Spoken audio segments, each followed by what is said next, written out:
স্বাগতম আমাদের আপনাদের চ্যানেলে। আজকে ভিডিও আমরা আলোচনা করব লক্ষ্মীর ভান্ডারের টাকা পেলে কি ভূমিহীন ক্ষেত মজুরের টাকা প্রকল্পের 4,000 টাকা পাওয়া যাবে। অনেকে এই প্রশ্ন করেছে, তাই আজকে পরিষ্কারভাবে সব জানাবো। প্রথম অংশ, ভূমিহীন ক্ষেত মজুরের প্রকল্প কি? পশ্চিমবঙ্গের সরকার ভূমিহীন কৃষি শ্রমিকদের জন্য একটি বিশেষ প্রকল্প চালু করেছেন।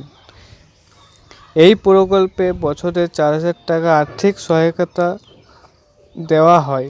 যারা জমি নেয় কিন্তু অন্যের জমিতে কাজ করেন, তারাই এই সুযোগের সুবিধা পান। দ্বিতীয়, লক্ষ্মীর ভান্ডারে কি?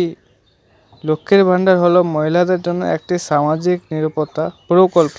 এখানে সাধারণত শ্রেণী মহিলারা মাসে 1,500 টাকা এবং তপশিল জাতি উপজাতি মহিলারা মাসে 1,750 টাকা পান। মূল প্রশ্ন, দুই প্রকল্প একসাথে পাওয়া যাবে? অনেকের মনে প্রশ্ন, যদি কেউ লক্ষ্মীর ভান্ডারের টাকা পান, তাহলে কি ভূমিহীন ক্ষেত মজুরের প্রকল্পের 4,000 টাকা পাবেন?